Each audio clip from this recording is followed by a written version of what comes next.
Bonjour à tous. Tout à l'heure, le pasteur a dit, voilà, il a dit, c'est vrai que est-ce que les gens, est-ce qu'on avait nos Bibles avec nous? Et de là-haut, quand j'étais là-haut, j'ai vu Abraham qui portait fièrement sa Bible, qui était tout content de sortir sa Bible.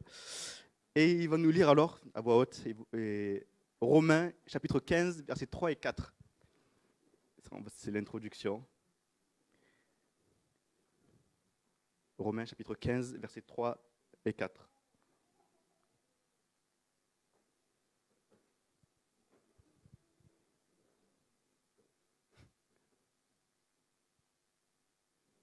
Car le Christ n'a pas cherché ce qui lui plaisait, mais selon les écrits, les outrages de ceux qui outragent sont tombés sur moi.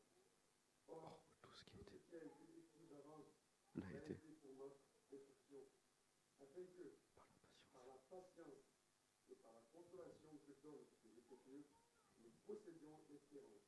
Amen. Amen. Par l'écriture, nous possédons l'espérance. Amen. Amen. Ce matin, je voudrais vous parler de l'obéissance. L'obéissance. Et quand j'ai posé la question à quelqu'un il n'y a pas longtemps, j'ai dit, mais est-ce que tu es obéissant? La personne, elle m'a dit, mais obéissant à qui, à quoi? Voilà. J'ai dit, ben voilà, elle est là la question. Obéissant à qui et à quoi? C'est la première question qu'on pose, que la personne se pose quand on lui pose la question. Et tout d'abord, pour poser d'abord le décor, la base, les fondements, nous allons d'abord lire chapitre Jean, chapitre 1, versets 1 à 14. Et vous allez comprendre où est-ce que je veux en venir. Parce il faut comprendre à qui on obéit et pourquoi on obéit. Et le chapitre 1 est une déclaration, une proclamation très importante et incroyable. Chapitre 1 de l'Évangile selon Jean. Au commencement était la parole, et la parole était avec Dieu. Et la parole était Dieu. Elle était au commencement avec Dieu. Toutes choses ont été faites par elle, et rien de ce qui a été fait n'a été fait sans elle. En elle était la lumière, était la vie, et la vie était la lumière des hommes. La lumière, lui, dans les ténèbres, et les ténèbres ne l'ont point reçu. Il y eut un homme envoyé de Dieu, son nom était Jean. Il vint pour servir de témoin, pour rendre témoignage à la lumière, afin que tous crussent par lui. Il n'était pas la lumière, mais il fut envoyé pour rendre témoignage à la lumière. Cette lumière était la véritable lumière qui éclaire tout homme venant dans le monde. Elle était dans le monde et le monde a été fait par elle, et le monde ne l'a point connue. Elle est venue chez les siens et les siens ne l'ont point reçue. Mais à tous ceux qui l'ont reçue, à ceux qui croient en son nom, elle a donné le pouvoir de devenir enfants de Dieu, lesquels sont nés non du sang, ni de la volonté de la chair, ni de la volonté de l'homme, mais de Dieu. Et la parole a été faite chair, et elle a habité parmi nous, pleine de grâce et de vérité. Et nous avons contemplé sa gloire, une gloire comme la gloire du Fils unique, venu du Père. Amen. Selon ce que nous venons de lire, est la vérité, et la seule vérité. Et quand je vous ai posé la question, l'obéissance, à qui nous devons obéir, nous obéissons à la parole de Dieu révélée par le Christ. C'est le fondement, c'est la pierre, le Christ est le fondement et la pierre angulaire. Nous le croyons, il n'y a pas d'autre vérité. Tout ce que dit la parole est bon, car Dieu est bon. Amen. Ce que nous lisons est inspiré de Dieu, comme a dit tout à l'heure le Bernard, et ça révèle le Père éternel. Nous pouvons et nous devons absolument, absolument, absolument y mettre notre confiance. Car comme on l'a lu ultérieurement, en y mettant notre confiance dans la parole de Dieu, on met notre confiance dans le Seigneur Jésus-Christ. Car il est la parole faite chair. Donc, puisque nous venons de lire la parole, nous venons de lire le Seigneur Jésus. Amen. Jean, chapitre 16, versets 13 à 15, s'il vous plaît. Pour vous dire que ce n'est pas une histoire d'homme, ce n'est pas une histoire écrite simplement par Jean, chapitre 16, versets 13 à 15. Quand l'Esprit de vérité sera venu, il vous conduira dans la vérité tout entière, car il ne parlera pas de lui-même, mais tout ce qu'il aura entendu, il le dira, et il vous annoncera les choses à venir. Il manifestera ma gloire, car il puisera dans ce qui est à moi, et vous l'annoncera. Tout ce que le Père possède m'appartient à moi aussi. Voilà pourquoi je vous dis qu'il puisera dans ce qui est à moi et vous l'annoncera. Nous puisons le Seigneur Jésus-Christ dans la parole de Dieu. Nous puisons le Seigneur Jésus-Christ dans la parole de Dieu. Le Seigneur Jésus, voici, c'est lui que nous devons obéissance. Car lui-même est le modèle parfait d'obéissance. Et la parole nous amène, veut que nous fassions de même, parce que nous pouvons le faire. Philippiens chapitre 2, versets 5 à 11. Philippiens chapitre 2, versets 5 à 11. Ayez en vous les sentiments qui étaient en Jésus-Christ. C'est important. Ayez en vous les sentiments qui étaient en Jésus-Christ, lequel, existant en forme de Dieu, n'a point regardé comme une proie à arracher d'être égal avec Dieu, mais s'est dépouillé lui-même, se rendant obéissant jusqu'à la mort, même jusqu'à la mort de la croix. C'est pourquoi aussi Dieu l'a souverainement élevé et lui a donné le nom qui est au-dessus de tout nom, afin qu'au nom de Jésus, tout genou fléchisse dans les cieux, sur la terre et sous la terre, et que toute langue confesse que Jésus-Christ est Seigneur, à la gloire de Dieu le Père. Amen. Jésus-Christ vit pour Dieu et nous vivons pour Dieu. Jésus-Christ, qui est notre modèle parfait, a été obéissant. Ayant la même nature que lui, par son esprit, nous pouvons et nous devons être obéissants. Ces sentiments, comme il est dit dans la parole, sont en nous. Ces sentiments sont en nous. Ce n'est pas un mensonge, c'est la vérité. Ces sentiments sont en nous par son esprit. Parce qu'il a été obéissant, nous pouvons être obéissants. Parce qu'il a été fidèle, nous pouvons être fidèles. Car il vit en nous, il vit en toi. Nous pouvons le faire parce que, tout simplement, il est. Il est, il est, il est, tout simplement. Il y a, ce matin, hier j'avais une petite, quand j'ai étudié, j'avais juste une petite, pour illustrer ça, une petite histoire. Il y a quelques temps, vous savez qu'on avait un restaurant, et en été, à Paris, il fait très chaud, très très chaud, jusqu'à même que c'est humide. Et moi, je venais au restaurant, je travaillais avec les manches longues. Et les employés ils viennent me voir un matin, ils me disent « Oui, monsieur Limimon, est-ce qu'on peut mettre les manches courtes, s'il vous plaît, aujourd'hui, pour travailler, parce que vous voyez, il fait très chaud, et nous, on aimerait travailler en manches courtes. » Moi, j'ai dit « Non, non, moi, je suis en manche longue, vous serez en manche longue. Donc, tant que je suis en manche longue, vous serez en manche longue. » Il me dit « Mais monsieur, il fait chaud, et tout ça. » Moi, je dis « Non. » Et moi, je sais pourquoi je leur ai dit, pourquoi je leur disais ça. Et un jour, il y a un client qui vient me voir et me dit « Oui, monsieur, un de vos employés a dit que vous ne voulez pas qu'il travaille en manche courte. » J'ai fait « Oui, je ne veux pas qu'il travaille en manche courte. » Ils me disent « Mais en plus, ils m'ont dit pourquoi ?» J'ai dit « Oui, ils vous ont dit quoi ?» Ils m'ont dit « Parce que vous étiez en manche longue. » Je dis « Oui, puisque moi je suis en manche longue, tant que je serai en manche longue, ils seront en manche longue. Et si un jour je mets en manche courte, ils seront en manche courte. » Donc, ce que moi je faisais, ce que je disais, ils le faisaient. Donc, il y a même pas, le matin, ils arrivaient même s'ils marronnaient. Et donc, quand moi j'arrivais au loin à 11h, ils me voyaient. Et ils voyaient que j'étais en manche longue. Ah, monsieur est en manche longue aujourd'hui. Nous, on va être en manche longue aujourd'hui. Donc il disait à tout le monde, nous, on est en manche longue parce que notre patron s'habille en manche longue. Et même si moi, je voyais transpirer, j'étais là. Mais je restais en manche longue parce que c'était comme ça. Et il fallait que ce soit comme ça. J'ai décidé que ce soit comme ça. Jésus-Christ, qui est notre modèle parfait et qui a été obéissant, et ayant la même nature que lui par son esprit, nous devons et nous pouvons être aussi obéissants au Père. Parce que Jésus-Christ a été obéissant, nous pouvons être obéissants et nous devenons et nous sommes obéissants. Ces sentiments, comme dit la parole, sont en nous, parce qu'il a été obéissant.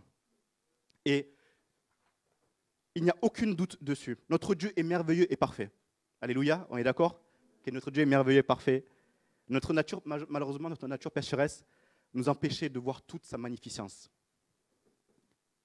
Nous arrivons très facilement à obéir à tellement d'autres choses. Nous montrons même une certaine détermination à l'obéissance de toutes ces choses.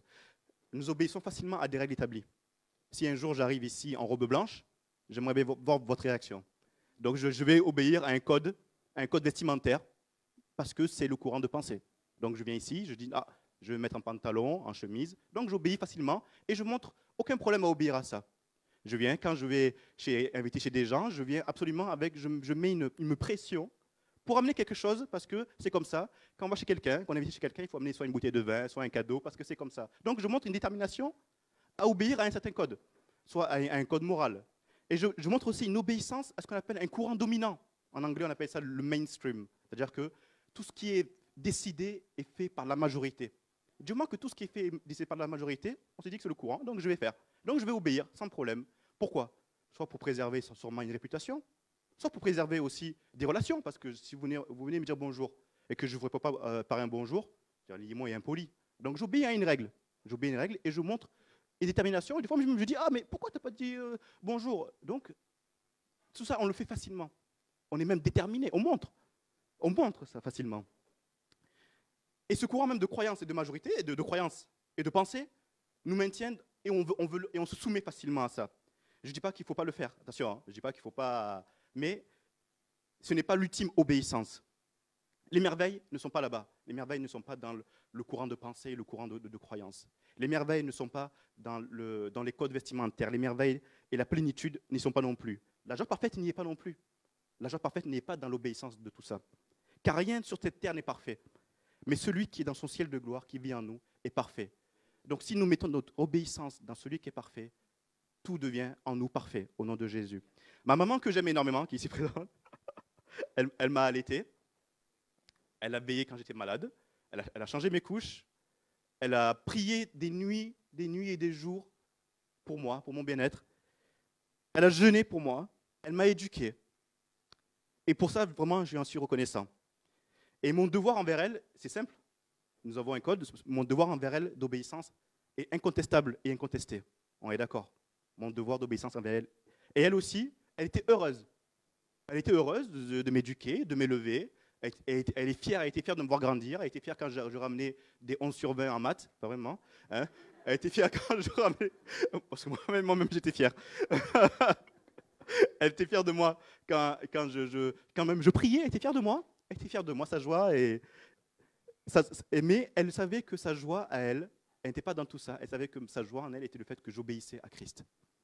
Sa joie était là. Et la parole de Dieu nous le montre dans Luc chapitre 11, versets 27 à 28, pour vous dire à quel point que nous n'obéissons pas forcément avec détermination dans ce qui est le courant de croyance et de pensée, mais dans Luc, Jésus lui-même il répond, Luc 11, 27, 28. Tandis que Jésus parlait ainsi, une femme élevant la voix du milieu de la foule lui dit, « Heureux le sein qui t'a porté, heureuses les mamelles qui t'ont allaité. » Et il répondit, voilà ce que répondit le Seigneur Jésus. « Heureux plutôt ceux qui écoutent la parole de Dieu et qui la gardent. » Ma maman est heureuse parce qu'elle écoute la parole de Dieu et elle la garde. Moi, je suis heureux parce que j'écoute la parole de Dieu et je la garde. Qui dit la garder, dit obéir. Amen. Celui qui crée la terre et toutes ses armées, c'est à lui que je veux obéir. Celui qui est mort et ressuscité, c'est à lui que je veux obéir. Celui qui vit en nous par son esprit, c'est à lui que je veux obéir. Celui qui est 3 fois saint, le Seigneur Dieu, le Tout-Puissant qui était, qui est et qui vient, c'est à lui que nous voulons obéir. Notre âme veut ardemment se soumettre à quelque chose. Notre âme veut se soumettre à quelque chose. Mais est-ce que nous nous soumettons à la bonne chose? Est-ce que nous nous soumettons à la bonne personne? Est-ce que nous nous soumettons, tout à l'heure, le pasteur, est-ce que nous nous soumettons à la bonne doctrine? Notre âme veut obéir à quelque chose, mais pas à n'importe qui, pas à n'importe quoi. Le Seigneur nous a donné sa parole, il est merveilleux. Sa parole est merveilleuse. Et dans le psaume 119, qui est un psaume formidable, que nous allons lire le psaume 119 du verset 1 à 18, vous allez voir à quel point c'est merveilleux de lire et d'obéir à la parole de Dieu. Le psaume 119. Psaume 119, le temps moi aussi que j'y aille. D'accord? Voilà, psaume 119. Ah, voilà. Vous y êtes? Versets 1 à 18. Heureux ceux qui sont intègres dans leur voie, qui marchent selon la loi de l'Éternel. Heureux ceux qui gardent ses préceptes, qui le cherchent de tout leur cœur, qui ne commettent point d'iniquité et qui marchent dans ses voies. Tu as prescrit tes ordonnances pour qu'on les observe avec soin. Puissent mes actions être bien réglées afin que je garde tes statuts. Alors je ne rougirai point à la vue de tous tes commandements. Je te louerai dans la droiture de mon cœur en apprenant les lois de ta justice. Je veux garder tes statuts. Ne m'abandonne pas entièrement. Comment le jeune homme rendra-t-il pur son sentier? En se dirigeant d'après ta parole. Je te cherche de tout mon cœur. Ne me laisse pas égarer loin de tes commandements. Je serre ta parole dans mon cœur afin de ne pas pécher contre toi. Béni sois-tu, ô Éternel, enseigne-moi tes statuts. De mes lèvres, j'énumère toutes les sentences de ta bouche. Je me réjouis en suivant tes préceptes, comme si je possédais tous les trésors. Je médite tes ordonnances, j'ai tes sentiers sous les yeux. Je fais mes délices de tes statuts. Je n'oublie point ta parole. Fais du bien à ton serviteur pour que je vive et que j'observe ta parole. Alléluia, Seigneur. Ouvre mes yeux pour que je contemple les merveilles de ta loi. Alléluia. Ouvre mes yeux pour que je contemple les merveilles de ta loi. Les lois du Seigneur sont merveilleuses. Ce sont ces seules lois que quand on obéit, nous sommes libérés. Quand on obéit, nous avons la plénitude. Quand on obéit, nous avons la joie parfaite du Seigneur. Parce qu'il vit en nous entièrement. Le Seigneur Jésus vit en nous entièrement et nous avons la joie parfaite. Notre chair veut combattre absolument la parole. Nous croire que la loi du Seigneur est une chaîne. Ah, mais les mimos, est-ce qu'obéir à Dieu n'est pas contraignant? Est-ce qu'obéir à Dieu n'est pas, c'est pas signe de tristesse? Je te plains, Limon, quand tu obéis à Dieu. Je te plains, Limon. C'est ce que peut croire c'est ce que veut me faire croire ma chair. C'est ce que veut me faire croire ma nature. Mais au nom de Jésus, ma nature, elle est en Christ, au nom de Jésus. Elle m'éclaire, la parole de Dieu, elle m'éclaire. La loi m'éclaire, la loi me rend sage, la loi me rend intelligent, selon la justice et la fidélité du Seigneur. Oui, obéir à Dieu, à sa parole, est la meilleure chose que nous puissions faire. Obéir à Dieu, à sa parole, est la meilleure chose que nous puissions faire. Que le Seigneur, quand dans le verset 18 du psaume, il dit « Ouvre mes yeux pour que je contemple les merveilles de ta loi », que dans nos prières, tous les jours, nous puissions dire « Seigneur, ouvre mes yeux pour que je contemple les merveilles de ta loi ».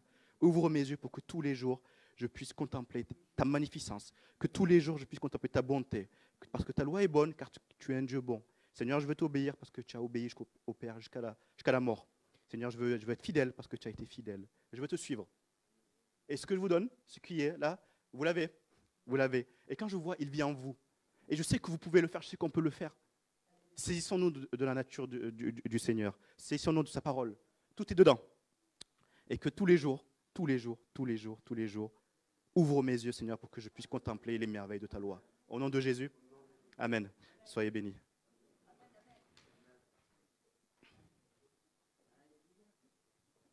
Alléluia. C'est merveilleux l'obéissance. Vous savez, l'obéissance, la Bible nous dit, l'obéissance vaut mieux que tous les sacrifices. Et je crois que dans l'obéissance, eh bien, il y a vraiment un principe de bénédiction. D'ailleurs, dans la vie, quand on est obéissant, eh bien, on progresse. Les règles de bienséance, c'est des choses qu'on perd, mais pourtant qui ont une utilité, hein, qui nous permettent de vivre en société, qui nous permettent de nous respecter les uns les autres. Vous avez bien vu, aujourd'hui, les gens ne veulent même plus se respecter.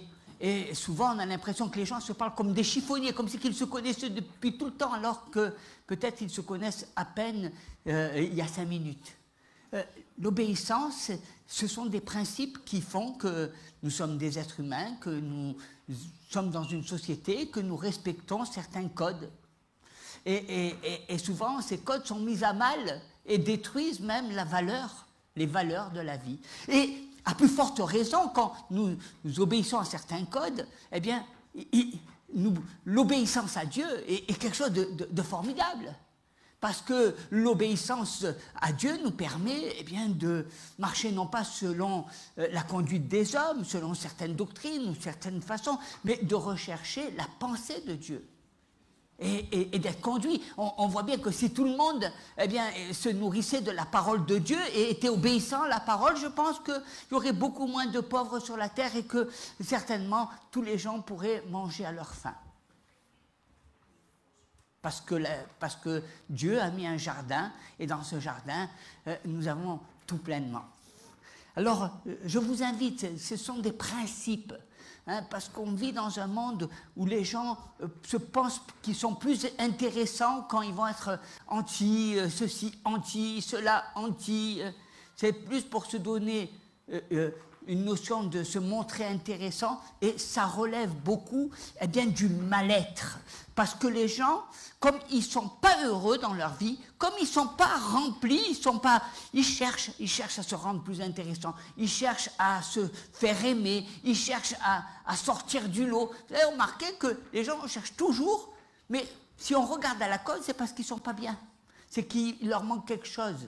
C'est qu'ils ne sont pas heureux dans leur vie, ils ne sont pas épanouis.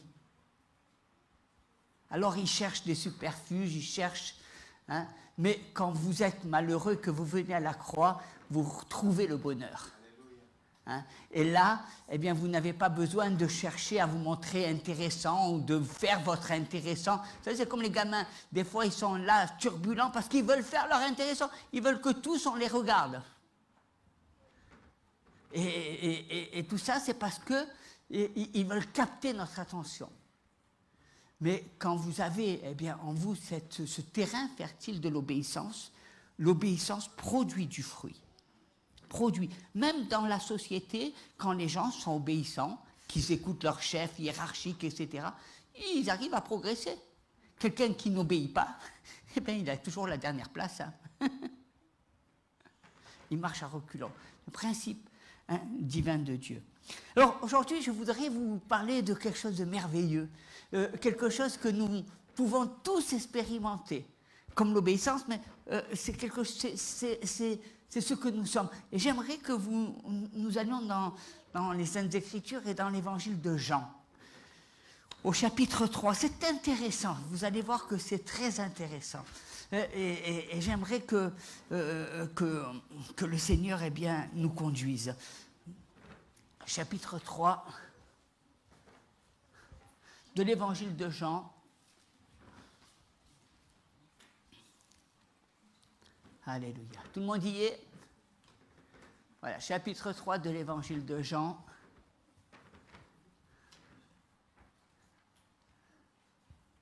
Tout le monde y est?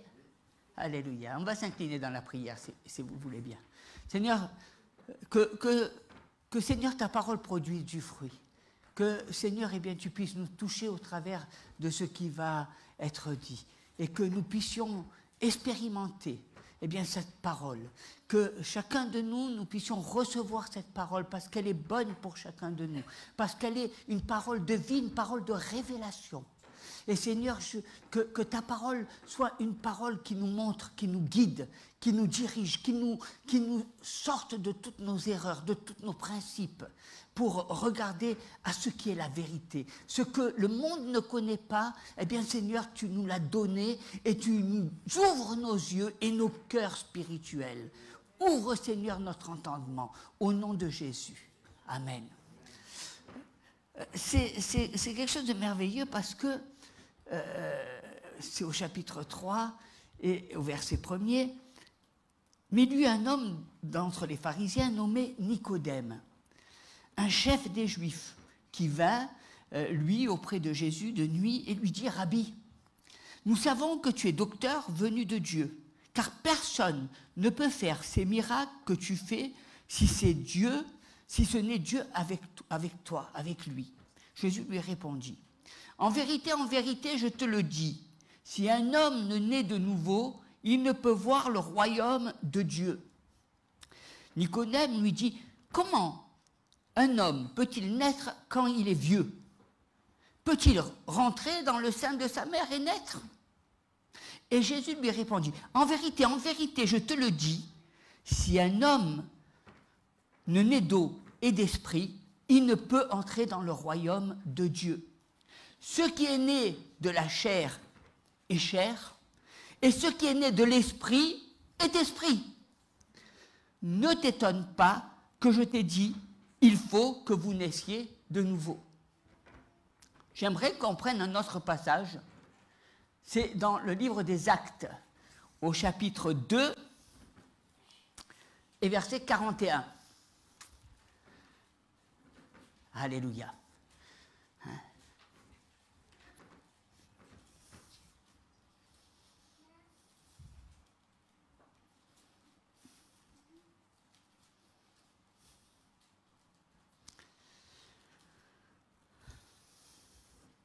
Alléluia. Ce chapitre 2 du livre des Actes, et verset 41, ceux qui acceptèrent sa parole furent baptisés. Et en ce jour-là, le nombre de disciples s'augmenta d'environ 3000 âmes. Ils persévérèrent, j'aimerais bien que vous dites, ils persévérèrent dans l'enseignement des apôtres, dans la communion fraternelle, dites, ils persévérèrent dans la communion fraternelle, hein? Ils persévérèrent dans la fraction du pain, et ils persévérèrent dans les prières. Et j'aimerais que vous dites chacun, et la crainte s'empara de chacun. La crainte de Dieu. Hein? La crainte de Dieu s'empara de chacun. Des fois, nous on vient au Seigneur en pensant, mais la crainte de Dieu. Hein? Parce qu'ils ont compris. Ils étaient dans un monde, et là, d'un seul coup, ils ont vu, eh bien, le royaume. Ils ont regardé au royaume. Et le royaume, eh bien, c'était, ils acceptaient d'abord la parole de Dieu. Est-ce que tu acceptes la parole? Ils ont ensuite, eh bien, persévéré dans l'enseignement parce qu'il fallait grandir. Il fallait connaître cette parole. Et puis, dans la communion fraternelle. Et puis, parce que c'est pas facile tous les jours de vivre ensemble. Hein? Et puis, dans la fraction du pain, dans le partage. Hein, ce que nous avons fait ce matin, et dans la prière. Et il y a là, ils ont compris qu'ils étaient à côté de la plaque. Ils ont compris que là, ils ont compris qu'avant ils faisaient ce qu'ils voulaient, mais là, il y a eu la crainte de Dieu. Ils ont compris qu'est-ce que c'était. Et il se faisait, vous voyez, quand il se faisait, eh bien, beaucoup de prodiges. Beaucoup de prodiges. Vous voyez, quand on arrive là, il se fait beaucoup de prodiges. Pourquoi il n'y a pas beaucoup de prodiges dans les églises?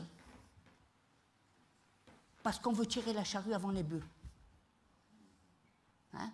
Parce qu'on proclame les prodiges, mais on ne cherche pas à persévérer dans l'enseignement. On ne cherche pas à persévérer dans la communion fraternelle. On ne cherche pas à persévérer dans la prière. Il se faisait beaucoup de prodiges et de miracles par les apôtres. Tous ceux qui croyaient étaient dans le même lieu. Et ils avaient tout en commun. Ils partageaient. Ils vendaient même leurs propriétés et leurs biens. Et ils en partageaient le produit entre tous, selon les besoins de chacun. Ils étaient chaque jour tous ensemble, assidus au temple. Ils rompaient le pain dans les maisons, ils prenaient leur nourriture avec joie et simplicité de cœur, louant Dieu et trouvant grâce auprès de tout le peuple. Et le Seigneur ajoutait chaque jour à l'Église ceux qui étaient sauvés. Alléluia.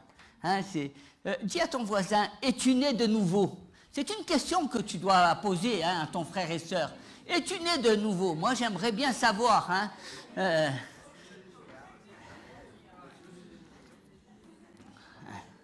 Oui, parce que lors de notre étude école biblique, hein, cette année, eh bien, nous avons parlé de maturité spirituelle. Mais nous ne pouvons pas parler de maturité sans parler de naissance. Car il faudrait que l'enfant commence par naître. Parce que si un enfant n'est pas né, on ne peut pas devenir mature. Vous comprenez, il y a une nouvelle naissance. Et comme vous étiez, eh bien, vous êtes venu sur la terre, eh bien, vous êtes né. Eh bien, il en est de même que nous devons naître d'abord pour grandir. Hein, parce que et un enfant ne peut être tout de suite grand. Hein, il est d'abord un bébé. Et ensuite, eh bien, il va grandir spirituellement, il va grandir, hein, il va devenir responsable, mais pour devenir responsable, il faut encore pouvoir naître. Pensez à ce que Nicodème a dit. Est-il possible à un homme d'un certain âge de naître de nouveau et de rentrer à nouveau eh bien, dans le ventre de sa mère. Parfois, nous cherchons à faire grandir ce qui n'est pas né. Parfois, nous parlons de Dieu, de ce Dieu, de notre Dieu,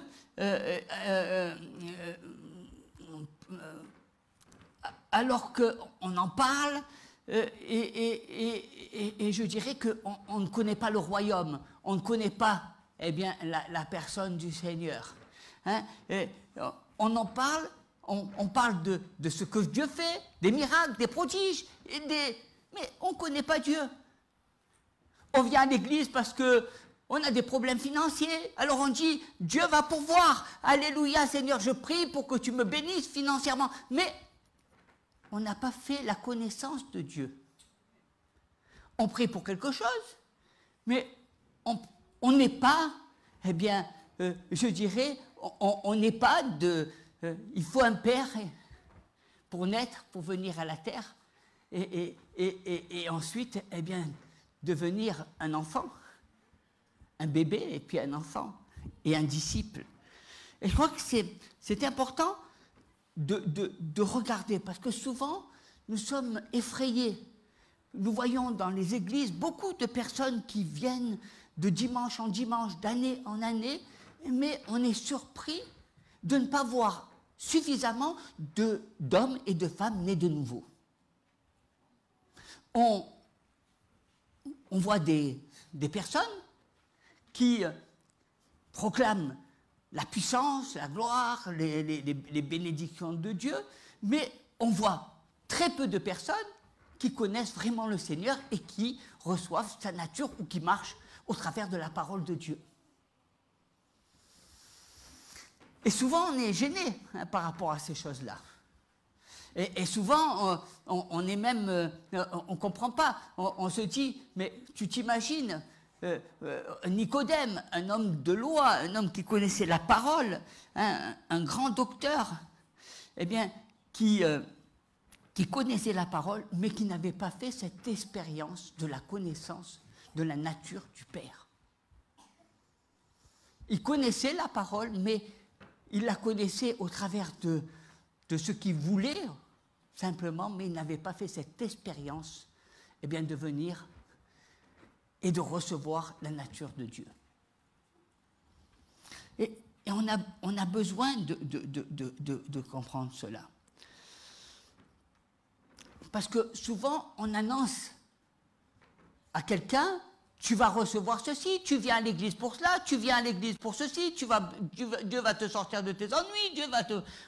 Mais moi, j'aimerais qu'on dise, tu vas venir à l'église pour eh bien, devenir son enfant, pour que tu puisses naître à sa parole, pour que tu puisses être conduit par sa parole, pour que tu puisses être guidé par sa parole. J'aimerais qu'on vienne à l'église, non pas uniquement pour recevoir des miracles, des prodiges, des bienfaits, des bénédictions, mais qu'on vienne à l'église pour connaître la parole du Seigneur et pour la vivre et pour la mettre en premier dans sa vie.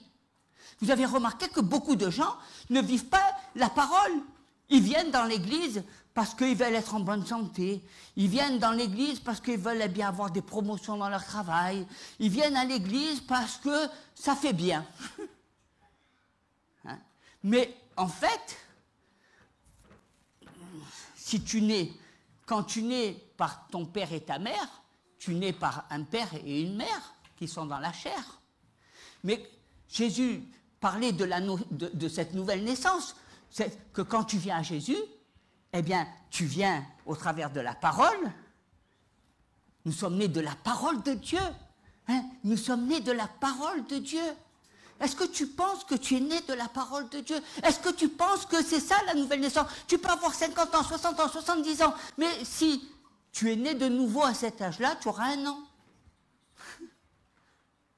Tu seras encore un bébé.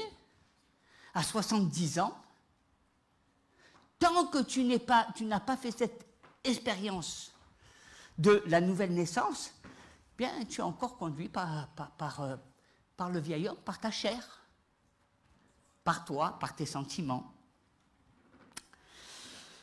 Alors, on peut se poser la question, qu'est-ce que la nouvelle naissance? Parce que beaucoup de gens se disent, mais vous vous rendez compte, je ne sais pas, je sais que Dieu peut faire ceci, je sais que Dieu peut faire cela, mais qu'est-ce que la nouvelle naissance? Est-ce que tu sais ce qu'est la nouvelle naissance? Souvent, quand on parle de la nouvelle naissance, on a l'impression que le pasteur il vous diminue, il vous rappelle les choses que vous avez connues ou dont on vous a parlé au début de votre conversion ou quelques années après, quand vous avez été baptisé. Alors on a l'impression qu'on nous tire vers le bas, on dit mais attends, moi ça fait plusieurs années que je suis dans le Seigneur, moi ça fait plusieurs... Mais vous savez, on a toujours besoin de reprendre les bases, et les bases sont essentielles. Parce que si on n'a pas compris les bases, eh bien, on ne peut pas avancer. On ne peut pas grandir. La base, c'est de bien comprendre ce que Jésus a voulu dire à Nicodème. Et c'est de bien comprendre qu'est-ce que c'est que la nouvelle naissance. Et de comprendre que si je nais de nouveau, je vais devenir un bébé, et puis je vais grandir. Et puis je vais avoir de la maturité spirituelle. Et puis vous ne serez plus des enfants, dit le Seigneur. Vous n'êtes plus des enfants. Vous serez des hommes et vous pourrez être des hommes spirituels.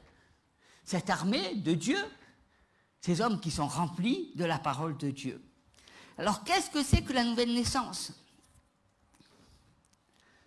Parce qu'on ne peut pas parler d'église, on ne peut pas parler de temple de Dieu, on ne peut pas parler d'enfants de Dieu si nous ne sommes pas nés spirituellement. Donc vous comprenez que si vous êtes dans la chair, vous êtes né de la chair, c'est votre nature animale. Mais il y a une différence entre votre nature, la nature adamique, la nature du péché, et la nature spirituelle. Et Jésus voulait parler de cette nouvelle naissance, de cette naissance spirituelle. Cette naissance qui faisait qu'on s'éloigne du monde, de la vie sans Dieu. Parce qu'avant, nous marchions sans Dieu. Donc nous étions livrés à nous-mêmes et à toutes les sollicitudes de ce monde. Mais à partir du moment où j'ai reçu Jésus dans mon cœur, c'est pas pour vivre comme le monde, c'est pour vivre, pour recevoir, et c'est même, je me suis engagé, et vous vous êtes engagé par les eaux du baptême, à suivre Jésus, à marcher selon sa parole. C'est quelque chose qui est important que je vous rappelle aujourd'hui. Et c'est une question que je suis en droit de vous poser. Est-ce que tu es né de nouveau? Parce que, est-ce que tu marches au travers de sa parole? Est-ce que tu vis la parole de Dieu? Est-ce que tu as expérimenté la parole de Dieu? Parce que des fois, on a le sentiment que beaucoup, marchent encore dans le monde et très peu de gens vivent la parole de Dieu. Et c'est même quelque chose qui, souvent, dans les églises, nous choque. Parce qu'on est confronté à cette réalité de voir peu de chrétiens nés de nouveau, qui marchent au travers de la parole de Dieu, dont la parole de Dieu est le guide, dont la parole de Dieu est le papa. Hein? Le père, la mère. Tu as un père que tu connais, tu as une mère. Bon, ton père, aujourd'hui, c'est Jésus. Hein, c'est la parole, il t'a conduit vers le Père, et c'est la parole de vie. Et c'est important. Parce que il est impossible que tu te retrouves dans le royaume de Dieu sans que tu naisses de nouveau. C'est bien d'enseigner les bénédictions, c'est bien d'enseigner les miracles, c'est bien de parler de prodiges et tout le reste. Mais si au préalable de cette étape, tu ne connais pas la nouvelle naissance, tu peux être détruit, anéanti en très peu de temps, hein, parce que les promesses sont des bénédictions de Dieu, mais tant que tu n'as pas expérimenté cette nouvelle naissance, tu ne fais pas partie de ce peuple de Dieu. Tu ne fais pas partie de ce peuple que Dieu veut. c'est important. Je voudrais vous dire, hein, frères et sœurs, que ce n'est pas votre carte de baptême qui va vous sauver ou qui va vous ouvrir les portes du royaume. Je voudrais vous dire que ce n'est pas parce que vous venez dans une église le dimanche que vous allez naître de nouveau. Je voudrais vous dire que la nouvelle naissance, c'est ce à quoi Dieu vous appelle. Et il vous appelle à naître de nouveau à sa parole. Quand tu as été enfant, on t'a appris à l'école ce que les choses, des règles, des éléments, la vie, le calcul, l'enseignement, le comportement avec tes parents, etc. Et tu as grandi. Peut-être tu as bien grandi, comme peut-être tu as mal grandi. Mais quand tu viens à l'église et que tu nais de nouveau, il y a la parole, cette parole qui va faire que tu nais de nouveau. Tu es comme un bébé, tu es comme quelqu'un qui est un étranger. Tu as l'impression que tout ce qu'on te dit au départ, c'est confus, c'est pas quelque chose que tu vis. Tu as même du mal à comprendre. Parce qu'un bébé, il ne comprend pas. Hein, et tu es là, alors, et les gens te parlent comme si tu étais un bébé. Même quand ils te parlent, tu vois bien, ils sont là en train de te dire « Mais t'inquiète pas, tu comprendras plus tard les choses, etc. » Parce que tu es comme un bébé, tu es dans un autre monde. Et là, quand tu prends part à la parole de Dieu, tu prends part au royaume de Dieu. Tu prends part au fait de devenir un enfant de Dieu. Un enfant de Dieu, il n'est pas né de la chair, il est né de la parole de Dieu et de l'Esprit du Seigneur. C'est important que tu gardes cela. Hein? Et ça paraît bizarre, mais il est possible de venir à l'église, jour après jour, mois après mois, année après année, sans être né de nouveau. Vous pouvez voir des chrétiens qui viennent tous les jours à l'église, et pourtant, ils n'ont pas fait cette expérience de la nouvelle naissance. Hein, et l'homme qui pose des questions à Jésus dans ces versets, au sujet de la nouvelle naissance, il s'agit de Nicodème, le grand docteur de la loi, hein, qui marchait selon la parole. C'était, vous savez comme on dit dans beaucoup d'églises, un ancien. Oh, un ancien de l'église. Il faisait partie du conseil d'administration du Sanhédrin. Donc, des hommes respectables et qui connaissaient la parole. Et Jésus, montre qu'il touche, il pointe du doigt quelque chose, parce que, en lui disant, il faut que tu naisses, que tu naisses pas au travers des apparences, de ta connaissance. Il faut que tu naisses de nouveau, que tu puisses rentrer dans une nouvelle dimension, que tu deviennes une personne spirituelle. Oui, parce que qu'est-ce que tu veux? La nouvelle naissance, c'est devenir quelqu'un de spirituel. Il y a le monde de la chair, il y a le monde spirituel.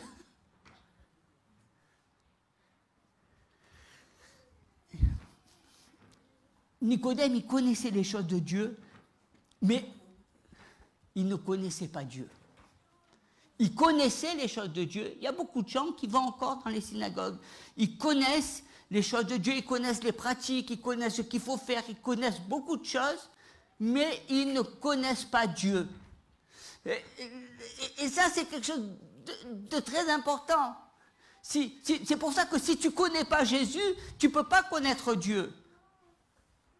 Si tu ne fais pas cette connaissance, la connaissance, connaître, quand je connais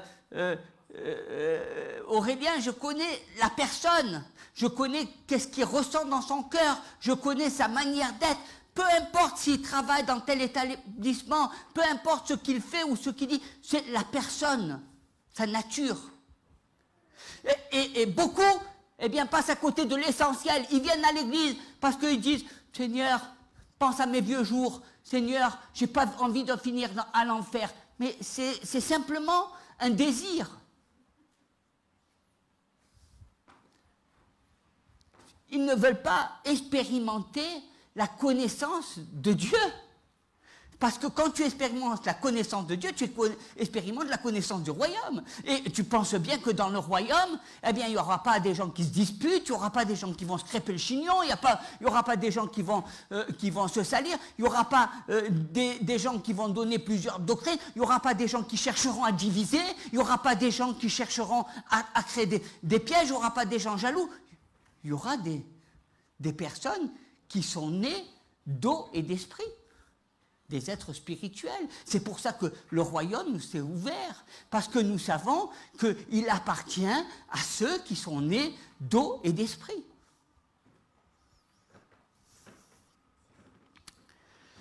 Et vous voyez bien que les disciples, ils reviennent auprès de Jésus, Christ, en se glorifiant d'avoir chassé les démons, mais qu'est-ce que leur a dit Jésus? Vous savez qu'est-ce qu'il leur a dit? Ne vous réjouissez pas de ce que les démons vous soient soumis, mais réjouissez-vous de ce que vos noms soient inscrits dans le livre de l'agneau d'or.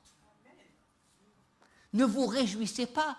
Ne vous réjouissez pas de savoir que quelle personne a été délivrée, mais réjouissez-vous avant tout que vos noms soient inscrits dans le livre de l'agneau. Nous nous réjouissons souvent de la puissance, de ce que Dieu nous a donné, des dons, des talents. Nous nous réjouissons de beaucoup de choses avec des airs, tu comprends. C'est pas moi, hein, c'est le Seigneur hein, qui agit en moi, tu sais. Moi, je fais rien de moi-même, hein, c'est Dieu. On connaît la salade, hein, moi, Dieu. Mais enfin, on est bien content de savoir qu'on a fait ça. Hein, on est bien, on ne le dit pas. Hein, non, je suis pas orgueilleux, hein, tu sais. Mais intérieurement, tu sais, on est les premiers à courir, à dire je vais prier pour toi, ma soeur. Non, réjouissez-vous avant tout de votre nature, de ce que vous êtes, et d'avoir cette nature de Jésus-Christ. C'est tellement fort, vous savez, tellement fort. Recherchez. Ne te réjouis pas de servir Dieu, ne te réjouis pas de venir à l'église, de chanter tous les jours, mais vérifie d'abord si vraiment tu es né de nouveau. C'est des questions que je vous pose, parce que vous êtes bien conscient que c'est des questions que seuls ceux qui sont nés de nouveau feront partie du royaume de Dieu. Et nous avons besoin d'avoir cette confirmation, de savoir, est-ce que je suis vraiment... Est-ce que quand tu te regardes dans une glace et tu dis, moi, Bernard, est-ce que je suis né de nouveau? Alléluia. Hein, ma réponse est oui. Et j'espère que ta réponse sera oui. Et si elle n'est pas oui, Seigneur, tu vois, je voudrais expérimenter la nouvelle naissance. Je voudrais l'expérimenter. Hein, parce que c'est la nouvelle naissance, je vais vous dire, pour l'expérimenter, il faut savoir que la nouvelle naissance, c'est un miracle. C'est un miracle, la nouvelle naissance. C'est pas en étant poli, en prenant les cours de la mamie, en s'occupant. C'est pas par les œuvres que tu deviens. Parce que tu sais, tu peux faire un tas de choses, mais dans ton cœur, tu le fais parce qu'il faut le faire, parce que tu es obligé, parce que c'est les règles, parce que c'est les usages. Mais est-ce que tu le fais avec la joie du cœur?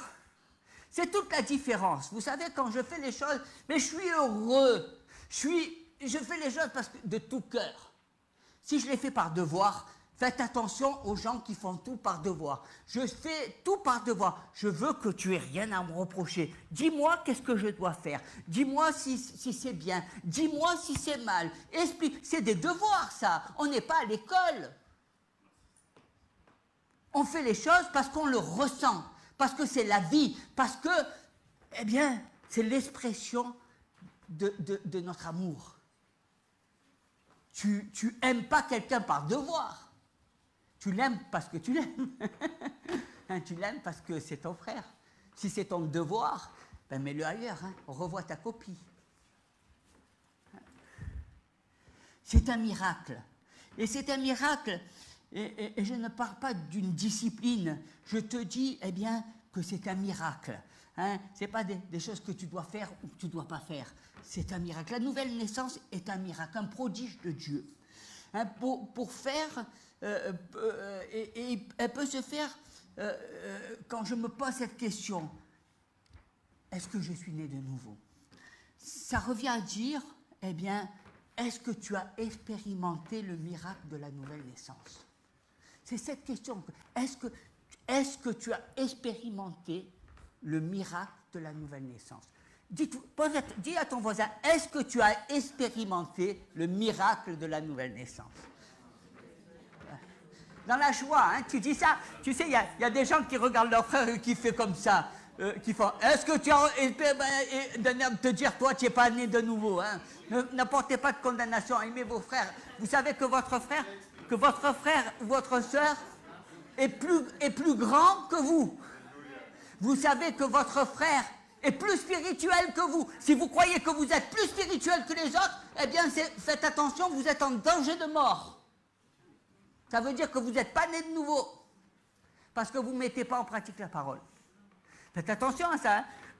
Hein, je devrais prendre des clichés pour savoir. Parce que dire à l'autre, c'est penser que c'est une question en se disant, elle est plus grande que moi. C'est important. Expérimentez le miracle. C'est comme quand vous parlez en langue. Vous n'avez pas choisi. C'est le Seigneur qui est descendu un jour et vous avez expérimenté le parler en langue. Vous avez été baptisé, vous avez commencé à mettre... C'est un miracle de Dieu.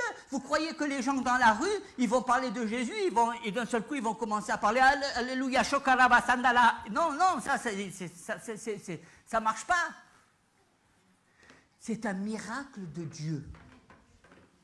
Hein, je crois que c'est important que vous compreniez que la nouvelle naissance est un miracle de Dieu, qui est à la fois, composé de la parole de Dieu. Sa parole, c'est une combinaison de la parole et de l'Esprit de Dieu. C'est une combinaison, la parole et l'Esprit. Et c'est important, hein, c'est important, parce que si tu es né de nouveau, tu reçois la nature divine de Dieu dans ta vie. Moi, je me souviens quand j'étais baptisé du Saint-Esprit, mon désir, je n'avais pas été baptisé d'eau, mon désir, c'était d'aller servir, et j'étais au zen pendant plusieurs mois, parce que j'avais, parce que j'étais là rempli de Dieu, de la nature de Dieu. Il m'arrivait même d'être dans la rue et j'avais encore le restaurant sur cette place et je sais que j'imposais les mains au nom de Jésus parce que j'avais expérimenté le miracle de Dieu. C'est un miracle. Parce que tant que je ne suis pas rempli de l'esprit, c'est mon cerveau qui parle. Mais quand je suis rempli de l'esprit, c'est plus moi qui parle, c'est Dieu qui parle en moi. Il y a l'esprit de révélation de Dieu. Il y a ce que nous avons dit, la Bible est inspirée. Et Dieu, quand tu es baptisé, il t'inspire. Ce n'est pas un langage humain, c'est un langage qui est inspiré par Dieu, par l'esprit de Dieu. Hein, et tu as une nature divine. Parce que tu crois, parce que c'est... Tu sais, moi, quand je vois souvent les gens, on leur dit, écoute, on va prier pour toi, mon frère, tu les vois devant, ils arrivent, hein, et puis tu pries, et puis en repartant, ils ne sont pas convaincus que le Seigneur va agir. Hein. Mais il n'y a plus le divin. Il n'y a plus le divin, là. Ah, ça va, je vais aller voir demain, je vais voir le docteur, c'est mieux, c'est plus tranquille, etc. Il y a quelque chose hein, qui... Vous savez, quand vous avez ça, vous commencez à vous poser des questions, à dire quand même, hein, est-ce que Dieu... Je crois que vous comprenez que la nouvelle naissance n'est pas produite par l'ensemble de nos efforts. Et vous allez pouvoir faire des efforts et des efforts et des efforts. Regardez, vous avez cette parabole où vous avez Marthe et Marie. Cette pauvre Marthe, elle est à plaindre, hein. Elle faisait tout pour faire plaisir à tout le monde. Elle se décarcassait. Jésus, il fallait lui faire le bon repas, il fallait s'occuper du nettoyage, il fallait que la maison soit propre, il fallait ceci, il fallait cela. Enfin, il y en a plein de Marthe. Mais il y a peu de Marie. Hein? Marie qui était là à la croix et qui entendait Jésus et qui se réjouissait des merveilles de Dieu. Les gens préfèrent être Marthe. Tu comprends, si on vient chez moi, il faut que ça soit toujours propre. Hein? Tu comprends, si tu fais ça, c'est vrai, mais tu cherches quoi? À ce qu'on te dise, Marthe, Marthe, c'est bien, tu as travaillé, tu as fait... Mais non. La récompense, elle a été à Marie, parce qu'elle a écouté Jésus. Parce qu'elle s'est nourrie de ce que Jésus lui avait dit. Nous croyons être des maris en agissant comme Marthe. Nous, on se dit, on est des maris parce qu'on aime Dieu, mais on est surtout des Marthes parce qu'on aime bien faire que les choses soient comme il faut que ça soit fait. Pour pas qu'on nous reproche quoi que ce soit. Avec Dieu, il n'y a pas de reproche. Alléluia. Et c'est recevoir. C'est naître, c'est avant tout un miracle. Un miracle par la parole et par le Saint-Esprit. Il y a une nouvelle naissance.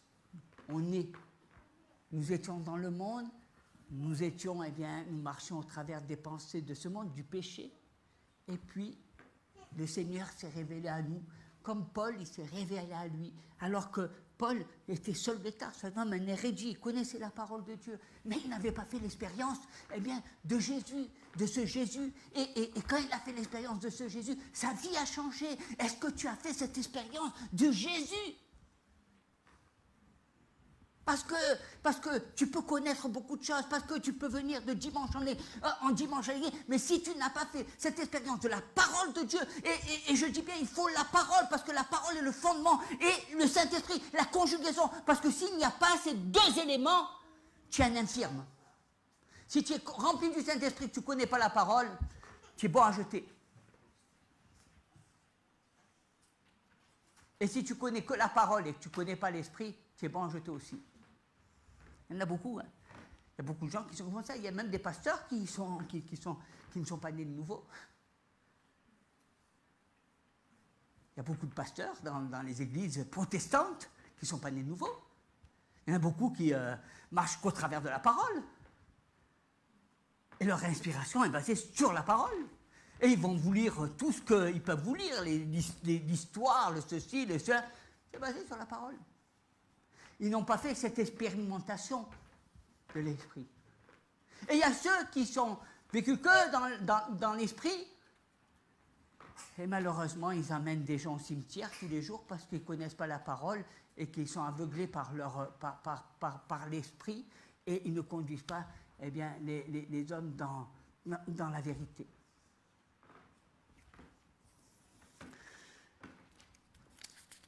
C'est là, quelque chose.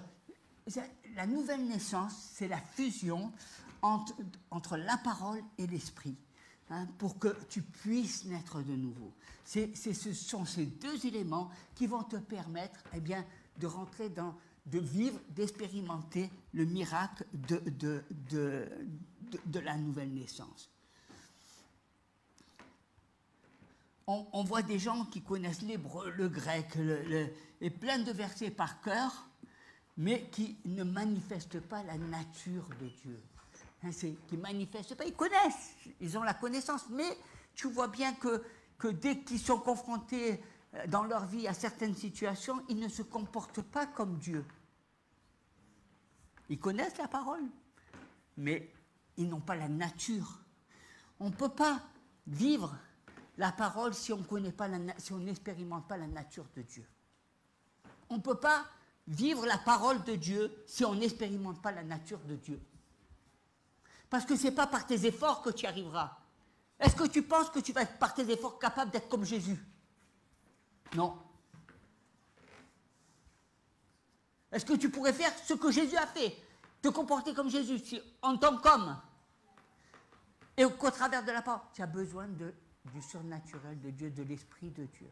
C'est la combinaison, c'est la jonction entre la parole et l'Esprit qui fait bien, que tu nais de nouveau.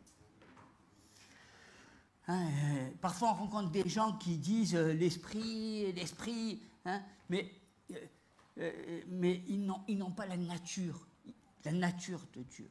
Et je crois que c'est important que tu comprennes que c'est la nature, qu'il est nécessaire que tu naisses de la parole et de l'Esprit. Que tu naisses de la parole. C'est ça le miracle de la nouvelle naissance. Hein, c'est ce miracle-là qui va faire que tu es un bébé spirituel, et qui va faire que tu vas comprendre beaucoup de choses. Vous savez, c'est très important. Hein, on verra, parce que ce sujet va nous tenir en haleine plusieurs dimanches. Pourquoi? Parce que vous verrez que ça va très loin dans la parole de Dieu. Ça va très très loin. Hein? Parce que nous avons déjà une première naissance. Nous naissons 2 fois. Hein?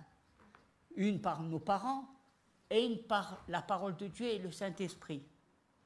Ceux qui sont nés par ses parents et qui ne sont pas nés de la nouvelle naissance iront tout droit en enfer parce qu'ils n'ont pas Dieu, parce que ce sont des hommes et des femmes qui ont rejeté Dieu. Seule la mort à la nouvelle naissance nous amène au royaume de Dieu. Seule la parole de Dieu et la parole et l'Esprit de Dieu nous amènent au royaume. C'est pour ça qu'il y a eu cette question qui a été posée à Jésus. Et que Jésus lui-même a dit bien, que ceux qui seront issus de la parole et de l'Esprit pourront. Ta mère ne peut pas te conduire au royaume de Dieu, au paradis. Ton père non plus. C'est seule la parole et l'Esprit du Seigneur. Et nous avons besoin, pour naître de nouveau, nous avons besoin de mourir à la première mort, à la chair. C'est pour ça qu'il est parlé de la mort de la chair, parce que nous avons une première mort pour pouvoir naître de nouveau. Faites attention, hein, donc, mais nous le verrons par la suite. Le miracle, et je crois que ce qui est important, c'est de comprendre que c'est un miracle et que nous devons le rechercher. Alors j'aimerais que, vous savez, c'est un miracle. On ne peut pas fabriquer la nouvelle naissance. Ne pensez pas, parce que je l'ai dit, que vous êtes passé par le taux du baptême, ne pensez pas que c'est une carte d'adhérent ou de membre dans une église qui vous donnera d'être né de nouveau. Ne pensez pas à toutes ces choses. Hein. Ne pensez pas parce qu'on vous donne un rôle dans l'église, qu'on vous dit que tu vas faire telle fonction, que ça te donne la nouvelle naissance. Ce n'est pas parce que tu es au chant, que tu es au secrétariat ou autre, que tu es né de nouveau. La nouvelle naissance, c'est Dieu. C'est le miracle de Dieu. Est-ce que tu es né? Et souvent dans les églises, on fait beaucoup de compromis. Parce que, comme on veut retenir les gens, alors on leur donne des positions, on leur dit tu feras ça, tu feras ci. Mais parce qu'on veut pas, on a peur. Mais c'est une grave erreur, mes bien-aimés. On ne doit pas choisir avec les yeux du monde, avec les pensées du monde, mais nous devons marcher avec l'Esprit de Dieu. J'aimerais qu'on s'incline dans la prière, parce que je voudrais que vous expérimentiez. Je vous pose cette question tout simplement, est-ce que tu as fait le miracle, tu as vécu le miracle de la nouvelle naissance? Est-ce que tu veux le vivre? Parce que si tu n'as pas fait ce miracle, il faut que tu le demandes à Dieu. Et je crois que c'est important que seul vous pouvez savoir. Hein, seul vous pouvez savoir si vous avez été baptisé d'eau, baptisé du Saint-Esprit. Seul vous pouvez savoir si vous avez reçu la nature de Dieu. Est-ce que dans votre esprit, parce que tu peux être baptisé d'eau, du Saint-Esprit, et ne pas être né de nouveau. La nouvelle naissance, c'est recevoir la nature de Dieu. C'est la combinaison entre la parole, est-ce que je vis la parole? Parce que si je ne vais pas à la parole en permanence, hein, et ne me dites pas, je la vis dans l'église, mais tu comprends, si en permanence, est-ce que tu penses que tu seras un chrétien intermittent? Non, tu es un enfant de Dieu, tu es un enfant de Dieu tous les jours. Non, 24 heures sur 24. Est-ce que tu comprends bien que c'est ta nature? Tu es un être humain. Est-ce que tu t'es posé la question, quand tu te regardes dans une glace, tu te regardes et tu dis, ah, aujourd'hui je suis un homme, ah non, mais cet après-midi je suis un singe? Non. Non, je suis un enfant de Dieu, je suis un enfant de Dieu. En 24 heures sur 24, je veux dire, est-ce que tu vis la parole? Parce que si tu ne vis pas la parole, te mens pas, demande à Dieu d'expérimenter la parole, qu'il pose sa main afin que tu comprennes la parole et que tu la vives. En permanence, 24 heures sur 24. Pas par bride, pas le dimanche. Que cette jonction et l'esprit, parce que l'esprit, ça va t'aider à faire que ton pulse, ton cerveau, il va comprendre beaucoup de choses. Si tu ne vis pas ça, c'est pas j'ai reçu de la part du Seigneur à 5 heures du matin telle parole. L'esprit me parle en permanence. Quand je suis né d'eau et d'esprit, je suis un enfant. Moi, merci Seigneur, parce que j'ai quitté ce stade. Je suis devenu un être spirituel. Et c'est ce que je veux pour toi. Parce qu'on est des bébés quand on est comme ça. Et on grandit, on grandit, on grandit. Si on ne grandit pas, c'est qu'on est même pas... Mais si tu n'es pas un bébé, si tu n'es pas né de ça, j'ai beau te dire tous les principes de Dieu, tu ne comprendras rien. Parce qu'il faut que tu naisses. C'est la base. Quand tu vas naître comme ça, tu vas naître sous forme d'un bébé. Un bébé. Un bébé. Et après, tu vas grandir. Là, tu vas prendre de la maturité. Là, tu vas devenir un disciple. Là, tu vas... Mais si tu n'es pas né encore, qu'est-ce que j'ai beau te dire des choses, ça rentre par une oreille et ça sort de l'autre. C'est pour ça qu'il y a beaucoup de chrétiens que tu leur fais des messages des 20 ans, 30 ans, c'est rentré par une oreille et c'est sorti de l'autre. Pourquoi ça ne rentre pas et ils ne le mettent pas en pratique? Parce qu'ils ne sont pas nés de nouveau. Alors ça rentre et ça sort. Et je crois que c'est important que tu comprennes ces choses-là. Te poser la question, avant le retour de Jésus, est-ce que tu penses que dans le royaume de Dieu, tu as ta place? Est-ce que tu aimes tes frères et sœurs? Est-ce que tu es dans le langage de Dieu? Parce que si sur terre tu n'es pas dans le langage de Dieu, dans le royaume de Dieu, comment tu vas être là-haut? C'est pas possible. Tu vas t'ennuyer là-haut. Si tu pensais sur terre, tu penses qu'à critiquer, à être ceci, comment tu vas faire là-haut? Tu vas t'ennuyer. Ça va être terrible pour toi. Tu ne resteras pas. Dieu ne viendra pas te prendre d'ailleurs. Parce qu'il sait très bien que ça ne t'intéressera pas. Donc, je pense qu'il faut comprendre ces choses. Et c'est le miracle de Dieu. Et je voudrais qu'on revienne aux choses essentielles, au miracle de Dieu. Parce que la nouvelle naissance est un miracle. Et nous devons, et c'est là toute la puissance. Parce que du jour au lendemain, eh bien, tu ressens la nature et la divinité de Dieu. Parce que du jour au lendemain, eh bien, tu nais et tu grandis, tu veux grandir. Tu as envie de te parfaire et de grandir dans le Seigneur. Et si tu n'as pas eu ce miracle, eh bien, tu seras le pauvre, je sais pas moi, Philippe, et tu resteras toujours le pauvre Philippe qui va chercher à se batailler toutes les années, à devenir religieux, à te dire, ben, c'est pas ça. La nouvelle naissance, c'est l'expérimentation. Et tu deviens enfant, tu reçois la nature de Dieu. J'ai la bonté de Dieu, j'ai l'amour de Dieu, j'ai la puissance. Les gens, pourquoi ils se posent des questions? Ah, c'est difficile d'aimer son prochain. Ah, c'est difficile d'être... Je vais aller au mur des lamentations, il y en a beaucoup qui devraient venir avec moi pour se lamenter.